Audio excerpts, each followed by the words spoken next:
आज का जो टॉपिक है ना वह मौलिक अधिकार है।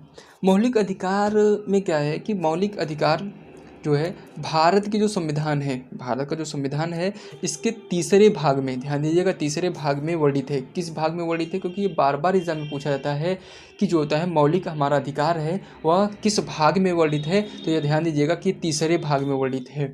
ठीक, तो इसके बाद ये भी जान लीजिएगा, अभी हम क्वेश्चन आपको बता रहे हैं, लास्ट में जो होता है आपको क्वेश्चन प्रैक्टिस भी कराएंगे, जिससे कि आपका जो कंसेप्ट जो होता है मौलिक अधिकार के लेकर आप निश्चिंत हो जाएंगे, कोई टेंशन नहीं रहेगा। जितने भी एग्जाम में क्वेश्चन आएंगे वो क्वेश्चन सब अच्छे से हल हो जाएंगे। तो ध्यान दीजिएगा कि किस में बने वर्णित है, तो तीसरे भाग में वर्णित है। माने तीसरे भाग में वर्णित नागरिकों को प्रदान किया गया एक अधिकार है। माने ये कहने का मतलब कि भारत की जो संविधान में जो वर्णित हैं तीसरे भाग में जो होते हैं वर्णित एक अधिकार है, और उस अधिकार के माध्यम से जो होते हैं एक प्रत्येक व्यक्ति को यह अधिकार दे दिया गया है। यह मैंने कहा कि ये जो होते हैं सरकार के द्वारा जो होते हैं दे दिया गया है। तो ये ध्यान दीजिएगा, और ये भी ध्यान दीजिएगा कि जो मौलिक अधिकार था, मौलिक अधिकार में जब शुरू में संविधान बना था, तो उस समय कुल कितने थे? 7 मौलिक अधिकार थे। ध्यान दीजिएगा, कुल कितने? 7 मौलिक अधिकार थे। हुआ क्या कि मैंने कहा 44वें संविधान संशोधन के द्वारा जो होता है इसमें एक संपत्ति का अधिकार था। क्या था? संपत्ति के अधिकार को जो होते हैं समाप्त कर दिया गया। और समाप्त क्यों कर दिया गया? क्योंकि अब सरकार की जो तो उन्हें लगने लगा, सरकार को लगने लगा कि जो संपत्ति का अधिकार है अब कानून रूप से अधिकार होना चाहिए। तो इसी प्रकार से उन्होंने 44वें संविधान संशोधन के द्वारा जो होता है संपत्ति के अधिकार को जो होते हैं मौलिक अधिकार की सूची में जो होते हैं से हटाकर, मौलिक अधिकार की सूची से हटाकर जो होता है संविधान के जो होते हैं अनुच्छेद जो होते हैं, ध्यान दीजिएगा, अनुच्छेद 300A, बार बार बहुत इंपॉर्टेंट क्वेश्चन है कि अनुच्छेद जो होता है 300A में जो होते हैं के अंतर्गत जो होते हैं कानूनिक अधिकार के रूप में रख दिया गया। ध्यान दीजिएगा कि 300A, अनुच्छेद 300A संपत्ति के जो अधिकार को कानूनिक अधिकार दे दिया गया था।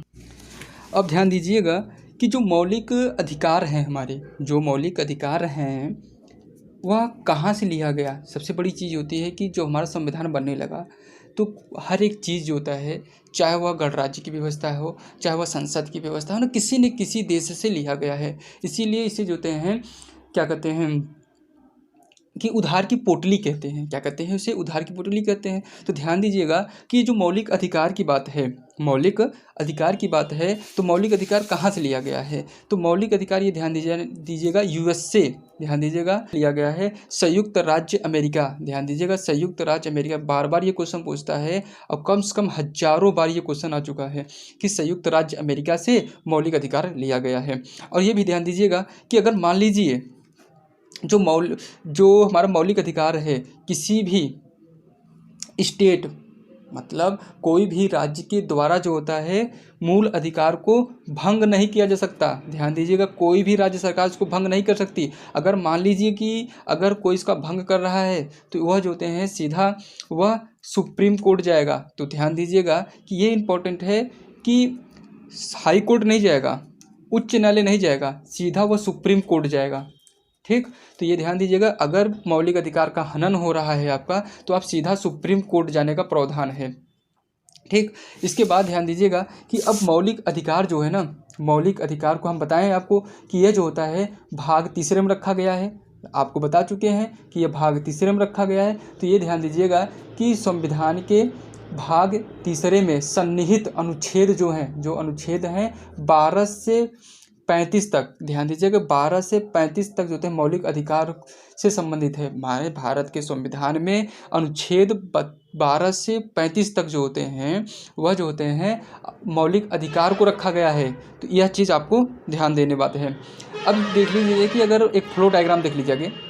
फ्लो डायग्राम क्या है कि फ्लो डायग्राम में हम एक जो है मौलिक अधिकार को जो है किस प्रकार से डिवाइड किया गया है उसको लास्ट में हम एक को सीरीज बना देंगे, क्या कहते हैं, तो इसको आप देख लीजिएगा। ठीक, तो इसमें जो हैं जो मौलिक अधिकार है, मौलिक अधिकार जो है लिखा है ऊपर, इसे जो कहें पहली बार देखो 3 भागों में डिवाइड किया। मैंने कहा कि 6 कितने मौलिक अधिकार हैं? 6 हैं। तो ध्यान दीजिएगा कि कुल जो होते हैं मौलिक अधिकार हमारे इस समय कितने हैं। अगर वर्तमान में कोई पूछे कि मौलिक अधिकार कितने हैं तो ये ध्यान दीजिएगा 6 मौलिक अधिकार हैं। ठीक, और पहला जो हमारा है समानता का अधिकार है। पहला क्या है? समानता का अधिकार है। आप फ्लो डायग्राम में देख रहे होंगे, फ्लो डायग्राम में आप देख रहे हैं। और इसके बाद देखें दूसरा जो हमारा है मौलिक अधिकार है, ये स्वतंत्रता का अधिकार है। पहला समानता का अधिकार, दूसरा जो होता है स्वतंत्रता का अधिकार, तीसरा जो होता है शोषण के विरुद्ध अधिकार है। ध्यान दीजिएगा कि शोषण के विरुद्ध अधिकार है। चौथा जो हमारा है धार्मिक स्वतंत्रता, तो धार्मिक स्वतंत्रता समझ रहे हैं, इसको हम डिटेल में आगे भी बताएंगे आपको। और पांचवा जो है संस्कृत एवं शिक्षा संबंधित अधिकार, संस्कृत एवं शिक्षा संबंधित अधिकार पांचवा है। और छठवां जो है संवैधानिक उपचारों का अधिकार, मतलब संवैधानिक उपचार माने संविधान के तौर पर क्या उपचार किए गए हैं, इसको हम अभी डिटेल में आपको बताएंगे कि जो सैनिकों पर क्यों नहीं लगता, माने मौलिक अधिकार, मतलब जो कुछ मैंने कहा बनाने का कौन काम करता है, तो उसको हम आगे देखेंगे।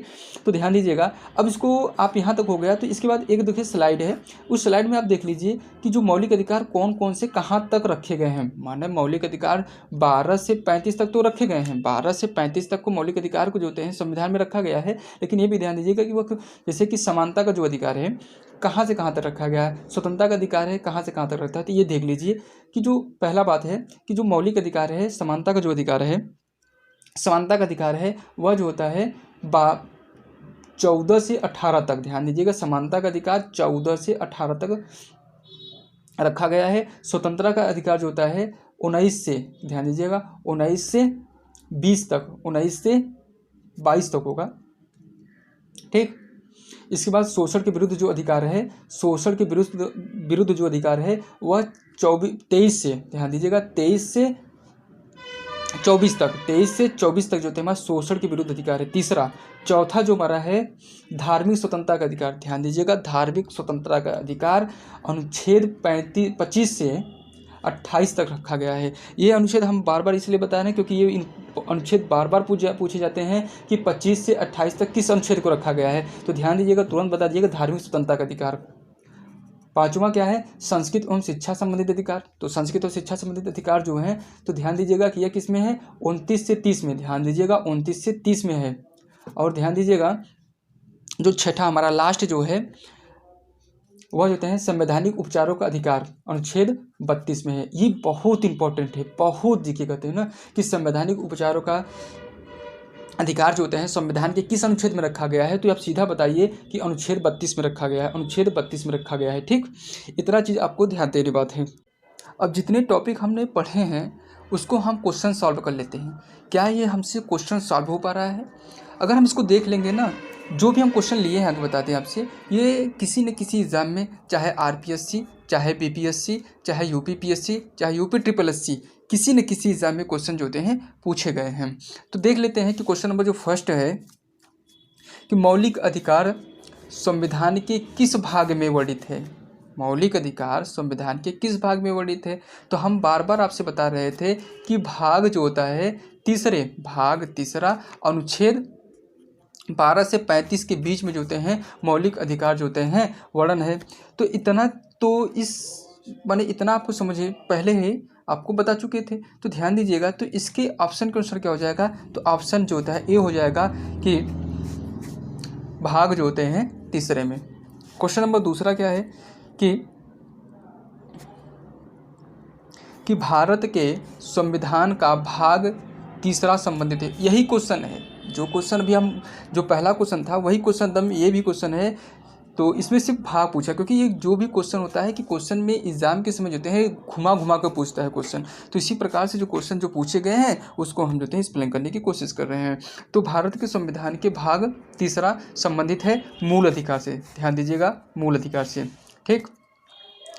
क्वेश्चन नंबर तीसरा है कि मूल अधिकार को सर्वप्रथम किस देश में संवैधानिक मान्यता प्रदान की गई? सबसे पहले किसको मान्यता प्रदान की गई थी? ये ध्यान दीजिएगा कि सबसे पहले किसको प्रदान की गई थी। तो ये कभी मत सोचिएगा कि ब्रिटेन होगा। क्यों? ब्रिटेन भले उस समय था, लेकिन वह जो होते हैं मौलिक अधिकार जैसे बातें जो होते हैं उसके संविधान में नहीं था। लेकिन जब अमेरिका जब उससे स्वतंत्र हुआ तो उस समय जो होता है अमेरिका जो होता है उससे अपने संविधान में मौलिक अधिकार जैसी बातें रखा था। तो इसका ऑप्शन जो हो जाएगा मौलिक अधिकार जो होता है, कहाँ से सबसे पहले मान्यता देने वाला जो कौन देश था, तो संयुक्त राज्य अमेरिका, संयुक्त राज्य अमेरिका था। ठीक, अब देखिए क्वेश्चन नंबर 4 है कि भारतीय नागरिकों को मौलिक अधिकारों का वर्णन, फिर यही पूछ लिया है कि भारतीय संविधान माने किस में वर्णित है, भारतीय नागरिकों के मौलिक अधिकारों का वर्णन किस में वर्णित है। पहले हम बता चुके हैं कि भाग जो होता है, भाग तीसरा 12 से 35, यही क्वेश्चन है। तो ऑप्शन क्या हो जाएगा, ए 12 से 35। ठीक, क्वेश्चन नंबर 5 क्या है कि मूल अधिकार मूलतः कहलाते हैं क्योंकि वह, अरे मूल अधिकार को हम मूल अधिकार क्यों कहते हैं, इसका रीज़न क्या है। इसका रीज़न ये है कि जब संविधान जब बना तो उसके एक आदमी के अधिकार को दिया गया था, आदमी के, समझ रहे हो।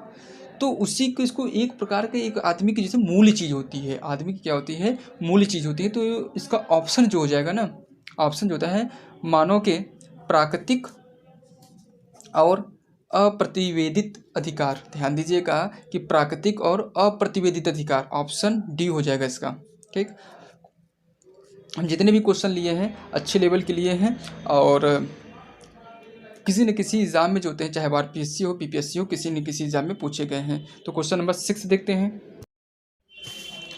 डॉक्टर भीमराव अंबेडकर को भारतीय संविधान के किस भाग को सर्वप्रिय कहा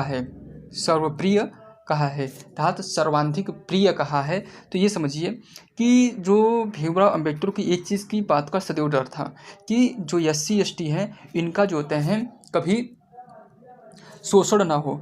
तो उनको ध्यान में रखते हुए जो होते हैं, उन्हीं के, अगर कहा जाए तो उन्हीं के सलाह पर जो होते हैं अनुच्छेद जो होता है, आगे बताएंगे कि अनुच्छेद जो होता है 25 जो अल्पसंख्यक के शिक्षाओं के संरक्षण की बात कही गई थी। तो ये चीज़ बाद में आगे हम बताएंगे आपको, लेकिन ये ध्यान दीजिएगा कि भीमराव अंबेडकर की रुचि था कि जो होता है किसी का जो होता है अधिकार जो होता है संरक्षित रहे। तो आदमी के जो अधिकार थे उसको संरक्षित करने के लिए उन्होंने एक अपनी भावना को व्यक्त की कि यह जो भाग है, भाग 3 मौलिक अधिकार जो होता है, भाग 3 को मौलिक अधिकार जो है उसको उन्होंने क्या किया है कि सबसे लोकप्रिय बताया। चाहे राष्ट्रपति हो, चाहे राज्यपाल हो, चाहे संसद हो, सबसे पहले आगे लोकप्रिय बताने के बाद कही कि ये जो होता है भाग जो 3 है लोकप्रिय है। इसके अलावा राष्ट्रपति और अदर जो पोस्ट थे, जो चाहे संसद हो, लेकिन इसको लोकप्रिय नहीं बताया। क्यों? क्योंकि इनको लगता था कि किसी आगे एक आदमी की, एक जनता की सबसे पहले उनका जो अधिकार है उसको संरक्षित होना चाहिए। तो हम कह सकते हैं कि भीमराव अंबेडकर के जो थे जो सर्वाधिक लोकप्रिय कौन थे, तो भाग 3 था। ठीक, तो भाग 3 जो होते हैं सर्वाधिक लोकप्रिय था। तो क्वेश्चन नंबर जो होता है 7 है। क्वेश्चन नंबर 7 क्या कर रहा है कि भारतीय संविधान के भाग 3 में कुल कितने अनुच्छेद हैं। तो ये भी बता चुके हैं कि जो है 12 से 35 तक जो होते हैं, 12 से 35 तक हैं। अगर देख लिया जाए तो कुल कितने हुए, जोड़ लिया जाए तो लगभग जो होते हैं कुल मूल अधिकारों के कुल अनुच्छेद पूछा है, सिर्फ अनुच्छेद पूछा है, भाग नहीं पूछा है। 12 से 35 ये नहीं पूछा है, क्या पूछा है कितने अनुच्छेद हैं। तो ये ध्यान दीजिएगा अनुच्छेद 24 हैं। कुल कितने अनुच्छेद हैं, कुल 24 अनुच्छेद हैं मौलिक अधिकार में। इसके बाद ध्यान दीजिएगा कि क्वेश्चन नंबर 8 जो है, क्वेश्चन नंबर जो 8 है कि भारतीय संविधान, जो भारत का जो संविधान के द्वारा, भारत के संविधान के द्वारा भारतीय नागरिकों को कुल कितने मौलिक अधिकार प्रदान किए गए थे। जब हमारा देश आज़ाद हुआ था तो उस समय हम पहले ही बता चुके हैं कि 300 क में जो होते हैं संपत्ति के अधिकार को हटा दिया गया था। किसके? 42वें संविधान संशोधन 1978 के तहत हटा दिया गया था। इसमें क्या पूछा है क्वेश्चन में? इसमें क्वेश्चन में ये पूछा है कि मौलिक अधिकार प्रदान किए गए थे, किसको प्रदान किए गए थे, कब, जब देश आज़ाद हुआ था उसमें कितने अधिकार प्रदान किए गए थे। तो उस समय ध्यान दीजिएगा कि वह जो होते हैं कुल 7, कितने? 7। नेक्स्ट क्वेश्चन है, क्वेश्चन नंबर 9 है कि वर्तमान में भारतीय नागरिकों को कुल कितने मौलिक अधिकार प्राप्त हैं। वर्तमान में मतलब इस समय पूछ रहा है, तो इस समय हमको कुल कितने मौलिक अधिकार प्राप्त हैं? 6। कितने प्राप्त हैं? ऑप्शन ए हो जाएगा 6 हो जाएगा। और जबकि जब जब देश बना था, जब आज़ादी हुई थी, तो उसमें हमारे कितने मौलिक अधिकार थे? तो 7 थे। तो ये चीज़ ध्यान दीजिएगा, ठीक। लेकिन इस समय हमारे कितने हैं? 6 हो जाएंगे। तो हमारा इसका ऑप्शन सही कौन हो जाएगा? ए हो जाएगा। फिर देखो क्वेश्चन नंबर 10 पूछा है कि भारत के संविधान में मौलिक अधिकार जो होते हैं, भारत के संविधान में मौलिक अधिकार 42वें संविधान संशोधन द्वारा जोड़ा गया था। ध्यान दीजिएगा, किसके द्वारा जोड़ा गया था? 42वें संविधान संशोधन के द्वारा जोड़ा गया था 1978। ध्यान दीजिएगा, 1978, 42वें संविधान संशोधन 1978, ऑप्शन डी हो जाएगा, ठीक है।